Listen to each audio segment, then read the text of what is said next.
Welcome to Melanin Combos, where we hold space for real stories, sacred healing, and deep connection. One faith, two voices, unpacking healing, culture, and everything in between. Let's talk.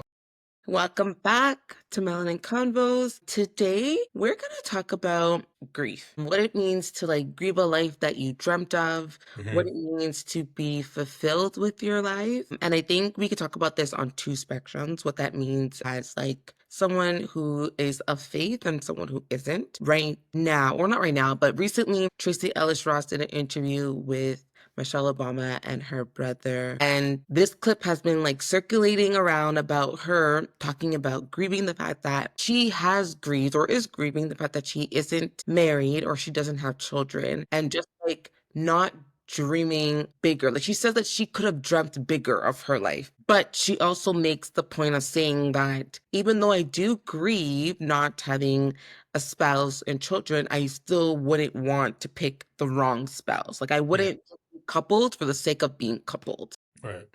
And I felt like that the whole interview was great. I listened to the whole interview, but I think this conversation of grieving the life that we thought we would have, because she does talk about I have envisioned my wedding and what it would be to me married. It's not like she hasn't envisioned it. And I think people think because she's 40 plus that she hasn't envisioned these things. So she's boldly saying yeah, I have thought about these things and I do desire these things, but I'm not going to do it at the expense of myself. So I think this conversation will lead on what it means to grieve aspects of your life that you thought would look differently and how we navigate through that. Yeah, I think this topic is going to be really important, or at least impactful for a lot of people, because I think this is just I think this is just a universal experience. I think we always, at some point, interact with grief when it comes to our own respective life in terms of the goals we had, or at least the expectations that we had for ourselves, and also the expectations people had of us that were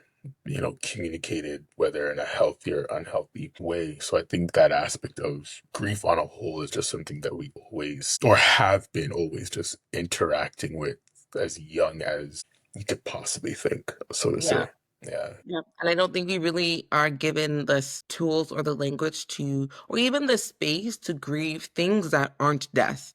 And Right. even when it is death, sometimes we don't give people this, we're uncomfortable and we don't really give people the space to grieve and the language to grieve. But yeah, I want to talk about this, and I'll ask you the first question. Have you ever just looked around your life and thought to yourself, this isn't what I pictured, this isn't what I thought my life would be like at any stage? And did you feel guilty? Yeah, the guilty part, not so much, but I do think there were times throughout different transitions of life where I was kind of looking around, peeking over my shoulder, and just what is this? And I think for me, that often came during that hustle bustle grind season of life where we just go, go, go kind of thing. More particularly, I think around the time where I just came out of university, and maybe I just had that expectation that, okay, got my paper, I kind of have an idea of what I want to do. I know it's going to be more entry level things, so I'm kind of getting into the rhythm and flow of that.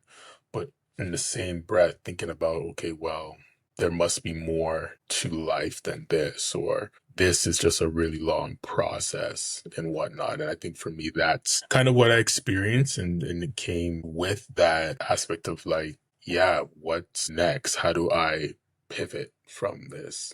So I don't think I've ever really experienced guilt from it, but I think definitely just every so often probably asking myself that question, okay, what's the next? Is this all life is going to be cracked up to be in that regard? So what were you grieving? So what were you expecting to happen after university that didn't happen? Or just, what were you expecting? Yeah, I think I just probably had that expectation that I would have just maybe landed a better paying job, or just because I have this degree, all these opportunities and doors were just going to open up for me. And that just wasn't the case, So I graduated. I don't even remember what I thought I wanted to do when I graduated. I just knew I always wanted to kind of help people. So I graduated and ended up working in a group home. And at that time, I was just like, yeah, this is great. I'm going to be working in a group home, helping, young kids, teenagers in that regard, and just supporting them on their day to day. And once I started doing that, that became kind of redundant, or maybe not redundant, but just the environment wasn't great. So that's where they probably started tapping me on my shoulder, like, okay, is this what it's going to be? Like, how long can you do this for?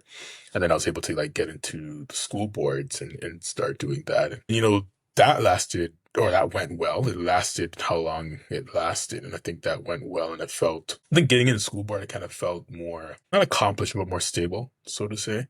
I think that allowed me to feel more stable. But then, of course, we're married. We had certain conversations, and then we kind of just had to pivot from there. So yeah, that's kind of like what my brief experience has kind of like been like. Yeah. How about yourself?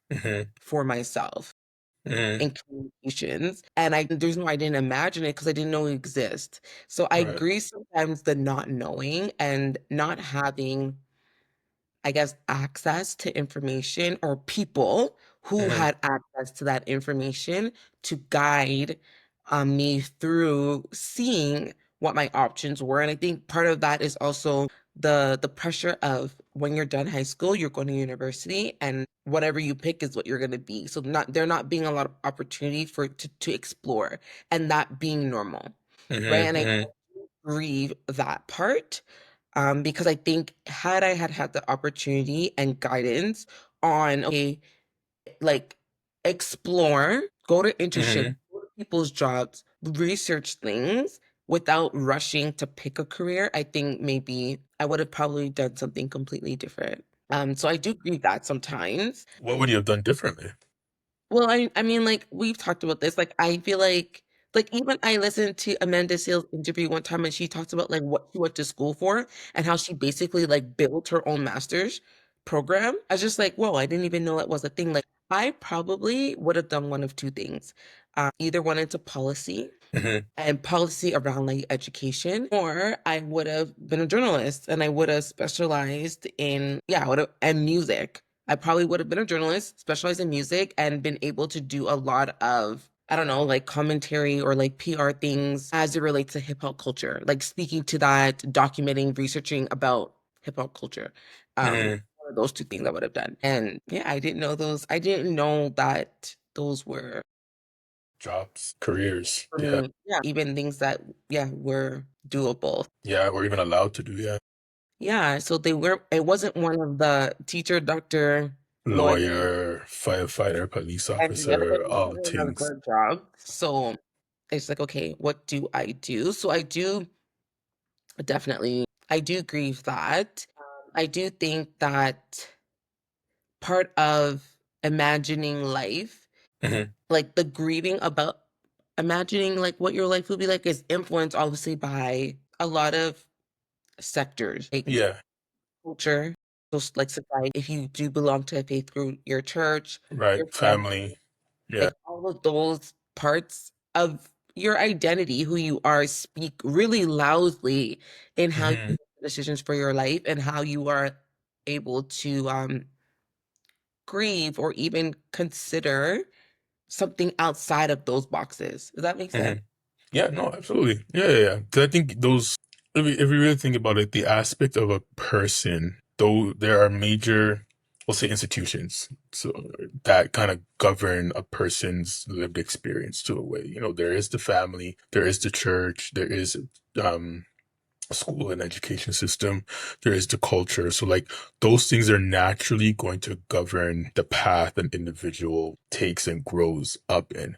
And if those paths, if those institutions, sorry, are unhealthy or not as encouraging, or are healthy and are encouraging, regardless, there's going to be some sort of impact. But an individual at times can only go as far as those institutions allow them to go out, and as well as how learned those or exposure those institutions offer, right? So, if we're talking about in the context of like family, if your family, if you come from a wealthy family, so to say, like there's going to be a particular path or exposure that is going to govern your way of being and your way of thinking, so that when you get to a certain age, there's going to be just more opportunities that you are open to, so to say, or exposed to, or have the opportunity to engage in. If you aren't coming from that lived experience, or that background, there is going to be a natural just limitation. You're only going to know so much because of what you are connected to, essentially, right? So I think a lot of those institutions, they play a bigger role than I think a lot of people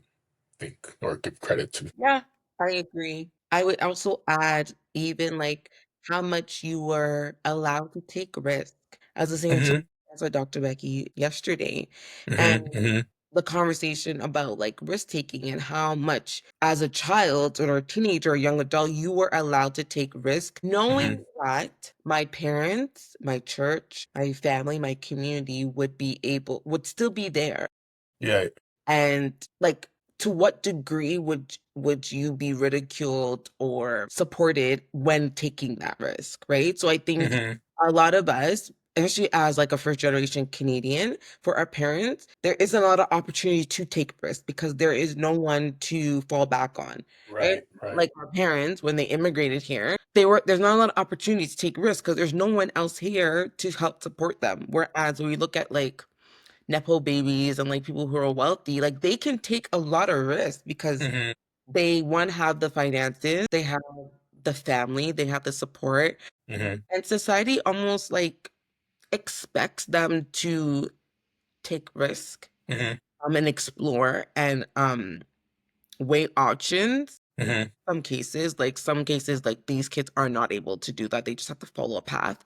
But I think like there is a level of risk that people who are more well off are Hmm. afforded than people who have to calculate every risk. And I do feel like that has been the case for myself. Like, how much of a risk can I take? Will I be supported in taking that risk? Yeah. And I'm hoping that part of reimagining or just even imagining life, that our son will be able to take risk and imagine his life and imagine doing things and trying things, obviously within reason and not being Yeah. reckless, but Right. knowing that like my parents are, I'm supported. I have my parents and I have like my grandparents. Hmm. Hmm. So I think like that does play a role in how we are able to take risk and just envision life outside Yeah. of the norm. Hmm. Hmm. For myself, one version of myself that I thought I would be living right now, I think, and like I guess we'll go more into this in the next part. But I think for me, I thought right now, being a mom and a wife, I thought when I became a mom and a wife, Hmm. more particularly a mom, that I would be more insulated with like support. Like I Hmm. thought I would feel um a lot more not free, but not as overwhelmed. I Hmm. thought I would really enjoy like taking my kid to such and such house and he would be playing with his cousins Hmm. and grandma and like his godparents and I didn't think that I would consider my career as much as I do now because of lack of support, if that Hmm. makes and I didn't think that I would be rebuilding a community at Right. 30 with a 4-year-old. Like, I didn't think that's what I would be doing. Hmm. And I mean, we'll talk about it more, but I think that that has something that has been really difficult for me. And I don't know if I've let that go. But yeah, that's a version of my life that I thought would be present. That isn't.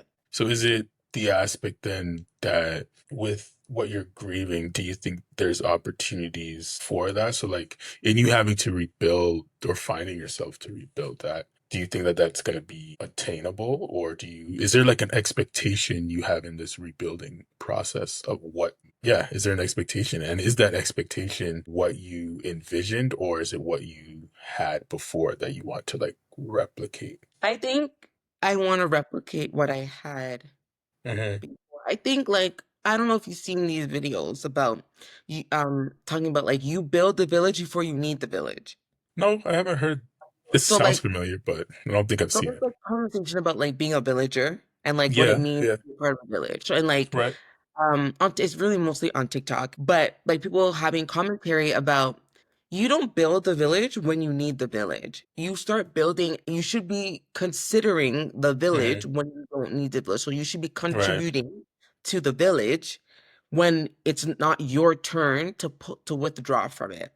Right. And I think before we moved, I had a village. Hmm. Well, some people in that village knew me since I was a baby, taught Yeah. me into the church. Like they've known me all my life. Hmm. They were part of our village, and I was comfortable with that. I think so. That is years, like that's decades of relationship. Yeah. And so I knew that when we had our child, that I would be okay Hmm. because not only did we have our parents, but we had other people who felt a sense of obligation to us Hmm. because of like decades of relationship. So I Yeah. think now that we're here, I think it's a matter of I need the village, but there's no real village to pull from because of Hmm. the proximity. Yeah. And I also think it's overwhelming to put on like the mental load of like cultivating because you have to find the people, you have to build relationship, you have to like spend time, and it takes time, right? So I think it I do think it's something that I'm working toward. It's just heartbreaking, I guess. All of the Hmm. effort and the work that goes into Hmm. replicating that. Gotcha. Yeah, I definitely hear that and understand how that could be a grieving process or something you're just grieving because that's an aspect of what's the word I'm looking for? Abnormal, essentially. Like that's your lived experience. That's your normal. That's something that you have fond memories of. And especially from the aspect of like you're grieving something that you didn't create, so to say. So even the aspect of having to replicate that or create that, there isn't necessarily like a blueprint in terms of like what your parents did to have that or to create that, so to say. So like Mhm. you're creating it off of your own lived experiences of relationship and a combination of like your educational background and just, you know, personality and all those different ingredients that go into building relationships. But there isn't a formula, so to say, that you're following, you know, that was handed down to you. So like you're grieving something that like you didn't even create, so to say, or had a hand in creating. Like this is something that you grew up as normal, so to say. Mhm. Yeah. Yeah. Yeah. So it's very, very interesting. Yeah. Yeah. So what's one version of your life that you thought you'd be living by now? That's a great question. Yeah, I think maybe for me, for me, I probably thought that things would have been maybe different financially. Like the more you grow, I guess that connection of like education and career, and the more you excel educationally, the more money you're probably supposed to make or going to make, or whatever the case may be. So I think like that financial aspect, I thought it would have been different, so to say. I don't see a deep problem with it now. I think I just thought that, you know, life probably wasn't going to be as expensive as it is, or just the way Right. things have evolved. You know, I didn't think or foresee that to, yeah, it's something I just didn't think about or think that it would have such a impact, or just that the world was going to play out the way it did and have that impact. Yeah, so I think that would have been like What were grieving it. you? Sorry, go ahead. Yeah, yeah. So I think in that he's just like grieving. It was like, okay, you know, thinking that I'll have all this financial opportunity or freedom because of, you know, the elevation of, of education and career and whatnot, and just having to deal with the surprises of life and just having to make certain sacrifices, so to say, and just making sure that other things are good before, you know, I can enjoy things to be good, if that makes sense. Well, Yeah. that Yeah, so I think there's just been moments of that. And I think in the black community we kind of just wear sacrifice as like a badge of honor. You know, so I think that that's just been the perspective at times, just like, you know, this is just something that has to be done, essentially. And like it's always that aspect of like thinking about like eventually we will get where we need to be, or I will get where I need to be, or I'll have the experiences that I want to have and desire to have. So I think like that's kind of just been like maybe what's been just grounding me, that knowing that like these tough moments are just moments, that like they're not going to be forever, essentially. So yeah. yeah. I would also add that. I think we were taught a lie that money is made by going to work and that will sustain your life. Mm, When like that's not true. Like not it's not true, but it's like we need to learn how money works, and you're not going to get the financial freedom that you desire by just like going to work and making fair. money and saving it. Like you have to invest your money and you Yeah, need to learn, like I think that's part of learning how money works. And so I think for a lot of Black people, we don't know mhm, how money works. So we like yeah, just by having our money in a savings account, mhm, it, like we've done our due diligence, and it's just like, mhm, well, I mean, like, yes, that's great. Absolutely you should have a TFSA, but just having your money in a TFSA without learning how to invest or like how to work the systems of money in the country that you live in, mhm, will just keep you in like a cycle essentially, and I guess not a cycle, but won't allow you the opportunity to live the full financial freedom that a lot of us, I know myself, is desiring, right? So I think it's just like I also do think that a lack of access to information has set us up to believe a particular narrative, right? You go to school, you go to high school, you finish high school, you go to university, you finish, you're supposed to be like that is the path to being successful. And it's just like right. it was at one time, but not anymore. And Yeah, yeah, but I it's think hard. things have changed. It is heartbreaking. I think things have changed, but I do think that once upon a time that actually was the truth. So I think our maybe Black community struggle is the aspect that like we haven't talk about the words on top of my tongue. We haven't adapted. So I think that's maybe a part of the issue or the issue that like once upon a time, yeah, going to school, getting your education, was the route to get you where you need to be. And I think we can speak to like just success stories of that actually happening for people that like, yeah, they went to high school, went to university, they got their job and they built their career up from there. But as the world has changed and adapted and transformed, I think our community has struggled with that. So we still think going to school, getting your master's means, or whatever form of highest education possible means you're going to have all these opportunities and make all this money.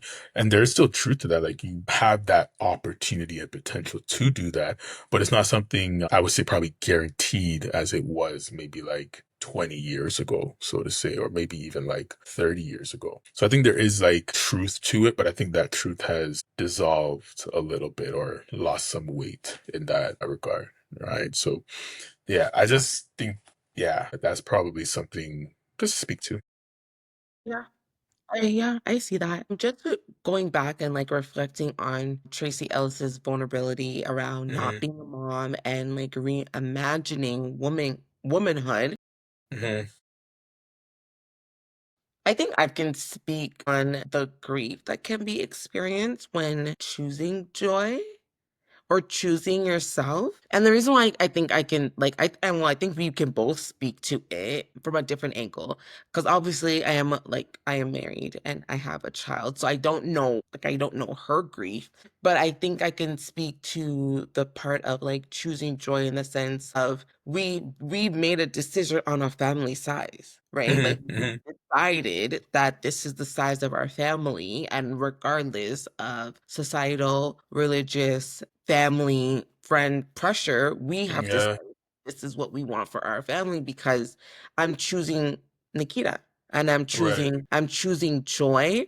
I'm choosing to not sacrifice myself Hmm. for the sake of an expectation or Right. living up to what other people think I should be doing. And I think, yeah, I think I could speak to it Hmm. from that perspective, and just knowing that like of course there is still like grief, Yeah. like how many times do like we have a conversation about whether or not like our kid will be sad when he gets older about not having a sibling, or Right. just Yeah. Yeah. Yeah. a lot of my grief has to do with our son, Yeah. and not so much me. Like, I think I'm good with just having my son. I think my life is full with him. I like, even if he wasn't here, I still think I like my life would be full. But I Hmm. think our life Hmm. is full. I love the way our family looks. I love the time that we have. I Yeah. love the fact that we can like there's so many things that I imagine about our family that I've never That we seen can do. do before that I feel like we can do, right? Like Right. Yeah. Even the other day when I sent you that exchange, that foreign exchange, not foreign exchange, but that exchange, preschool exchange program in Italy, where like Hmm. you go as a family to Italy and your kid goes to preschool with all these other um like kids from across the world and from Italy, and like you as a family do things with those families, like, and Yeah. etc. Like things like that. Like we're able to do that. And when I Hmm. think about how I want to be able to have the time To do that. um, and stable nervous system to Hmm. have hard conversations, show up at school. Hmm.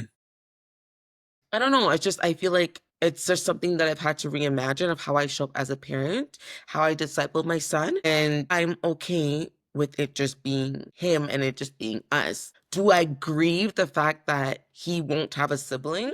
Hmm. Sometimes. Sometimes I wonder, like, oh, like, will he be okay? Are we doing Right. something? Should I just sacrifice myself for the sake of him having a sibling so that I don't know. Like, you know what I Hmm. mean? Like, I do think about those things. I do think about the fact that, yes, I do think that we would do a great job of cultivating a sibling relationship and making and Yeah. ensuring that just because they live in the house together, that doesn't quantify a relationship. Right. Right. Right. It takes Or like, intentionality. Yeah. right, that we are putting in the work to build their relationship and not like pitting them against each other or Right. creating systems within our home that creates resentment in adult years. So I do Yeah. think we would do that, but I think I don't know, there's so much like freedom Freedom is away a good word. Yeah. and like assertiveness and Hmm. bravery in charting I to me and me charting my own path that doesn't look like what people want me to do. Yeah. Yeah. And not conforming for the sake of like The people's expectation. Yeah. People's opinion. expectations. And Yeah. I think now I can experience like joy, or I Hmm. do experience joy over like our family size and just standing 10 toes down on this is what I want our family to look like. And Right. like it is a different experience, but it Hmm. will be like I'm hoping and we're being intentional about the fact that it will be a beautiful experience. Like Experience. having a Right. sibling is an experience, being an only child it is an This an experience. experience. Yeah. It's not that either Better than that the other. Yeah. it's an experience. And so Yeah. I think like as it relates to the vulnerability that Tracy is expressing in this, like I feel like that's how I feel. So like yes, do I grieve my son Hmm. potentially not having a sibling? I do.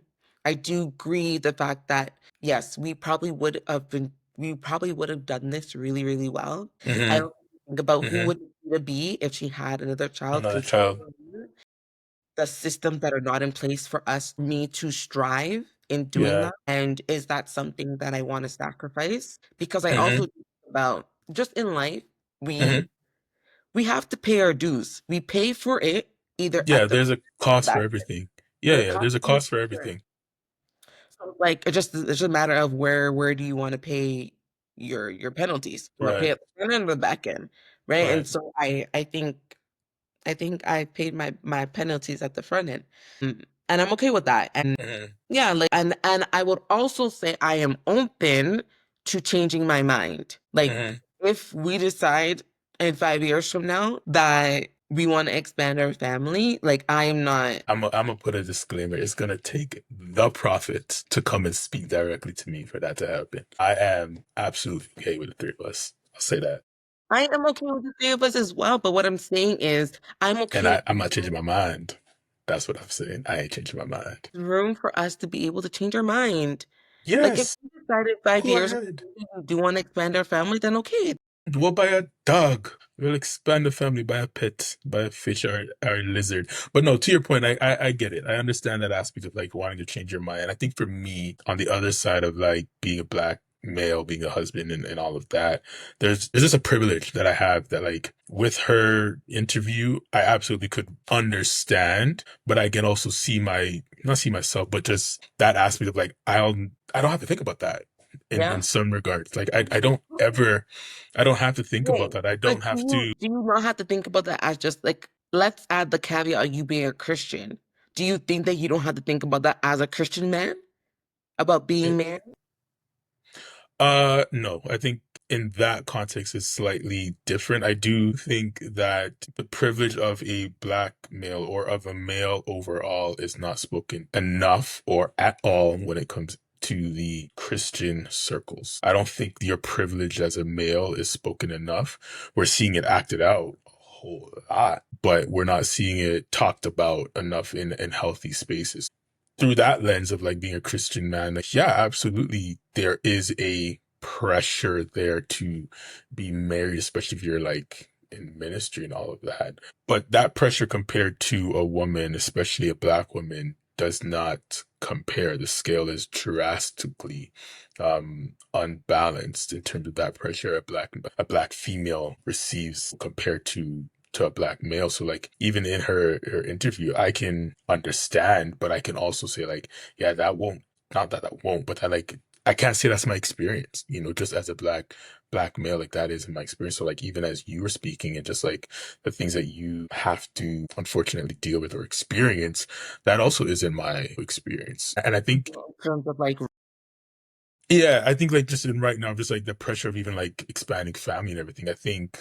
was it we went back home for Christmas and someone made a comment or no, they were asking me a question and yeah, but it doesn't about happen to expanding. me.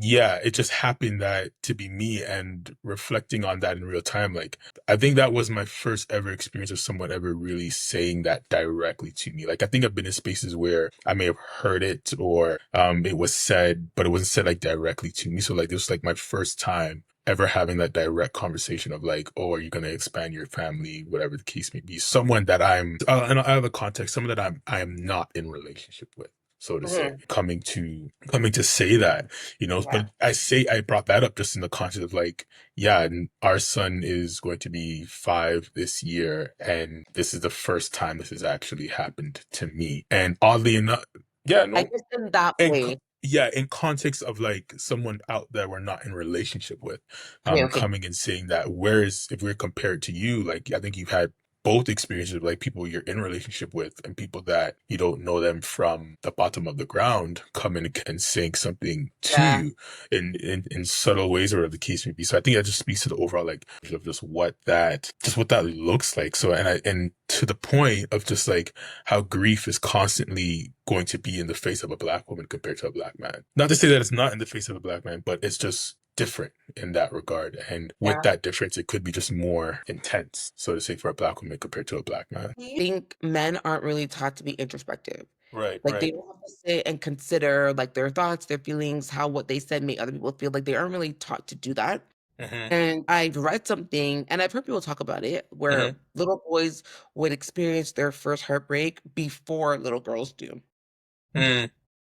And you probably don't even know that you're grieving anything because you're just told you like be tough, like Right, right, right, move on. Like you're not like no one is sitting with you and fleshing out your feelings and your thoughts. right. Yeah. So I think that men probably do experience way, not way more grief, but maybe Mm-hmm. equally as much grief. But because you're not taught to sit With with it. yourself, it's not really modeled for you. And like even in your relationship, you're not sitting Mm-hmm. and flushing out your thoughts and your feelings, right? I don't know if Right. you've seen the meme where it's like, oh, you handled that so well. And then the person says, no, I spent 28 days venting with my best friend about it. That's why I'm able to show up and talk to you so calmly because I spent a whole month venting about Venting the and same thing. yeah, yeah. But like, we don't teach little boys to do that. Mm. So it's very possible that like the experience of grief may be at the Yeah, same level, but it's yeah. just like stuffed down. Yeah, I agree with that.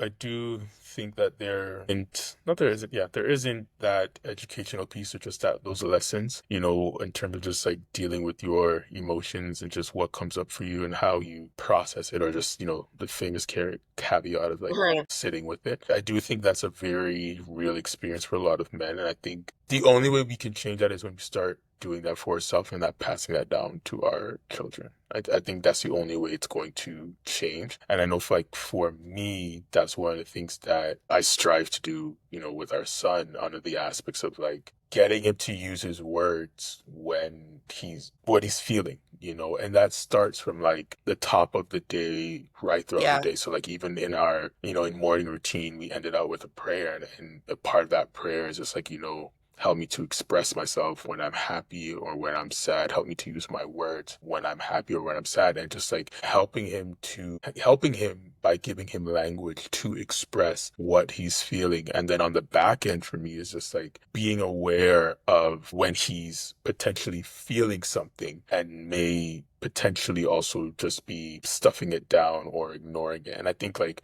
our son is 4, but he already has that skill. He already has that skill Hmm. to feel things and not express it and stuff it Yeah. down. He did So last it's, week or this week. Or I think it at the was, time of this recording, it was very recent. yeah, it was very recent, and it was just like, okay, clearly you're feeling something. Let's go talk about this. Let's go process this in this moment, because I can see it. I think that's just like one of the great things about our son, that like he's very in tune with his emotion in terms of like when he's feeling something, it's gonna show. He's either going to tell you or it's gonna show on his face. So he's going to tell you in some way. And I guess that's also just, a toddler being a toddler as well. Right. But with that, it's the aspect of, okay, well, I'm seeing something on your face or in your body language. Let's go talk about it. Let me give you language to express, what you are feeling, to then process it so that you can have some Yeah. sort of understanding of why you're feeling the way that you're feeling and what we can possibly do about it, kind of thing. Mhm. So I think it really starts like with, doing that work, being intentional with it. And I'll Yeah. also add, like, even when it's not in those heightened moments, I think I love when I pick him up from daycare and say, "Oh, what made you happy today?" Hmm. Or like, "What made you sad?" And Hmm. then he'll tell me, or he'll just like randomly tell me these stories about like the Hmm. kids in his class, and we'll talk about Yeah. these kids and have these, and then I'll ask him like, "How did that make you feel Hmm. about when such and such did whatever?" And then we'll have like a whole conversation about that. And I think Hmm. what I love about that is like I'm hoping that Hmm. because he has practiced Hmm. talking about the good, the bad, and the ugly, Yeah. that when he gets older, not only will he be able to be vulnerable and communicating that with Hmm. other people, but that he will be able to do that with God. Yeah. Yeah. Absolutely. And I think, and sorry to cut you. I think that is so important. I think I was, at the time of the recording, I was also at I guess an event, and I kind of was speaking to that aspect of like vulnerability with God, and how important that is, and how that can Mhm. shape, how we relate to ourselves, how we show up with ourselves oftentimes can be in a direct relationship in terms of our direct correlation in our relationship with God, so the more that we hide things from ourselves, we're probably also hiding it from God. The more Mhm. we don't express things to self or to others, are probably also not expressing it to God or Yeah. to other wise counsel, so to say, in the same way. So I think like that aspect of vulnerability, it's both horizontal and vertically. Absolutely. Vulnerability is the cross, essentially. It's God's vulnerability in sharing his son, sending his son to earth to die for us. That's a very vulnerable thing. And just the aspect of like Christ in his, nakedness, in his, body being beaten, and all the things hanging on that cross, that's vulnerability. He Mhm. could have, called 10,000 angels. He could have done all the things to remove himself, but like in his vulnerability, he allowed himself to also be there on that cross and remain there. So I think like that's just an important thing in terms of like vulnerability. It's horizontal and it's vertical. Yeah, Yeah. I would agree with that. I think, well, we have like these last 2 points Okay. to Yeah, talk yeah, through, yeah. like so let's talk about the tension Hmm. of wrestling with what you want, and I will even add the caveat of what you want that is good, holy, righteous, God honoring, and what God is doing in your life. And this is how like I've been on this journey of like figuring this out and like thinking this through about like that wrestle, because I think a lot of Christians, a Hmm. lot of us, myself included, we do deal with this. We do have to wrestle through like, but that was God honoring. But like, God, why aren't you giving this to me? Like, Hmm. this is something that is biblical. Like, this is Hmm. something that I should want as a Christian. Like, this is something that I'll even go as far as to say that you promote in Hmm. scripture, and like Hmm. what you say is honorable. Hmm. Why am I not there, or why am I not getting this, or why am I not seeing this? Mhm. Um, I just like wrestling through that. What do you have any thoughts on that? Yeah, I think that is always probably going to be the human experience for any given Christian or even any person, essentially. It's just Hmm. like, I've done X, Y, and Z, or I know I was doing this from the most sincere and purest motives and intentions.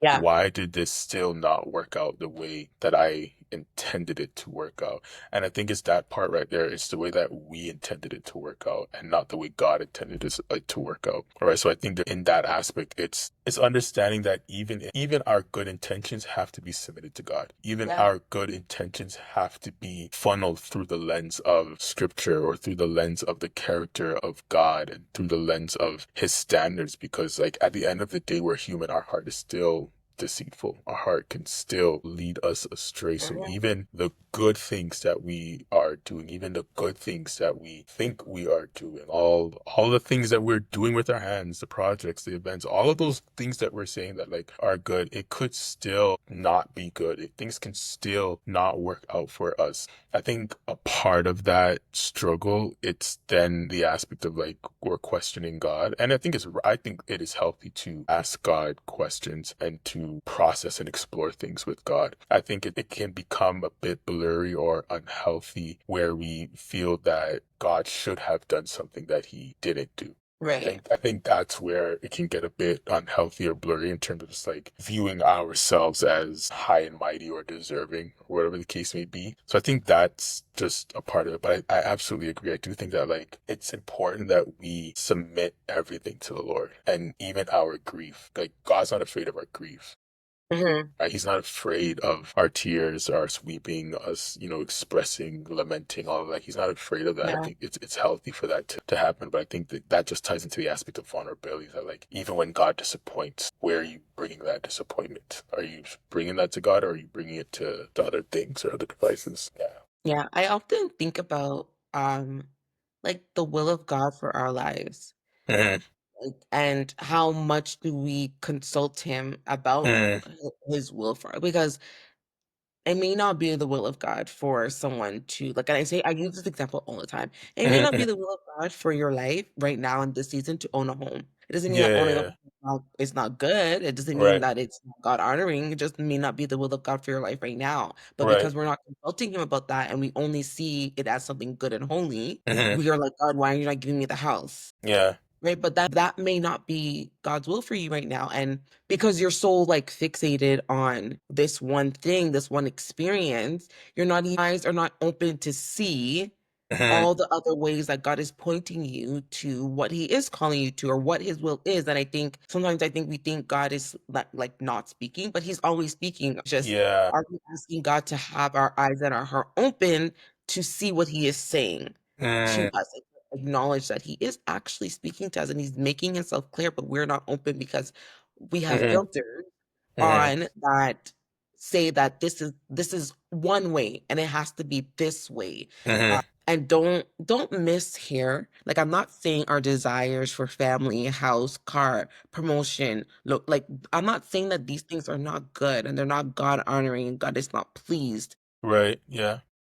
Like I'm not saying that. I'm wondering if we can consider just open up our Yeah. heart and our Yeah. mind a little bit to consider what would Mhm. it mean for me to pray the will of God for my life and really ask God for his will to be done in my life and be Yeah. open to whatever that may mean and Mhm. whatever and that may look like, because it may mean that there's some things that your life some ways that your life does not look, Mhm. because God has something different for you to Yeah. accomplish in the earth, right? I think sometimes we get really caught up in visions of what our life should be like, forgetting that we're here on the earth to fulfill a bigger plan. And Yeah. that may mean being like Paul and not being married and not having children, but Mhm.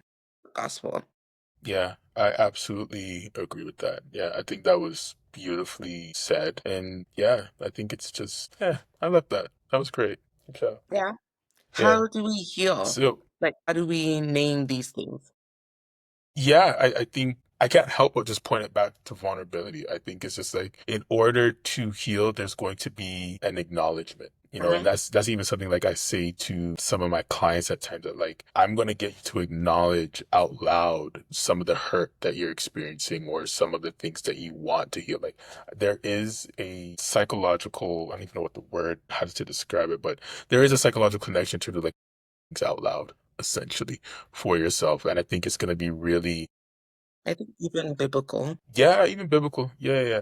So I think, it starts with just like acknowledging it out loud, taking the time to be vulnerable and honest with self, with where you are at. And one of the things I also said to like a client, I think at the time of recording, even early this week, that like grief is an opportunity. And I think it's going to be important to just explore like what is the opportunity from this grief? Grief is Yeah, not that's so always good. something bad, so to say, or grief doesn't mean something bad. Like sometimes that grief can be good. And I think maybe that's a part of the Mhm. process in healing. Just like, what is the good that I can find in this grief? It doesn't Goodness. mean that Yeah. we are spiritually bypassing it, or it doesn't mean that we're Right. ignoring the realities of any particular situation. But I think it's also important to give ourselves time to explore what the good is and to receive that good, because I do think that there is some sort of good in grieving.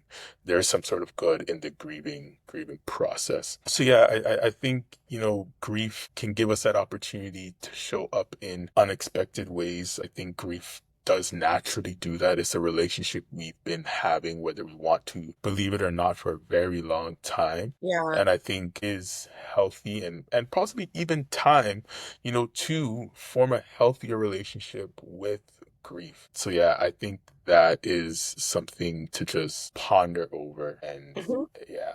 Yeah. So as we are, closing out, what is one part of your life you're still learning to what's one part of your life you are still learning to release without resentment? Man, what am I learning to release without resentment? Hmm. Okay. I would say as I am building community Hmm. with people, releasing the need to like withhold Hmm. my support and my help because I didn't get it from that individual when I needed it. So Wow. learning to release that Hmm. and be gracious and understand that like time and place and like just proximity and like intimacy at that time may have not been, you know what I mean? And just, yeah, that's what I'm learning to release, to not withhold or hold back on my support because I didn't get it from that person. Yeah, gotcha. And I'm probably in the same vein in terms of just like past experience don't have to be or may not be future experiences. And so I'm learning that, how people may have shown up or not shown up in the past for me, that's not going to be everyone. So allowing myself to Right. just experience new relationships and things along those lines. Okay. And with that, here's our final kind of encouragement to everyone that's listening. You can grieve the dream and still live a beautiful story. Okay, we want you, Absolutely. yeah, we want you guys to remember that. Like you can grieve anything and everything that you've experienced, but you can also still go on and have a fulfilling life and abundant life, so to say. So we want to just thank you all for listening. Make sure to follow us on all social media platforms. Make sure to share, subscribe, like, do all the things so the algorithm can do its job. We want to make Yes. sure that this podcast is in the ears and hands of everyone that's possible to listen and watch. So with that, we will see you guys on the next episode. And as we always say, I hope this helps. Love you. Peace.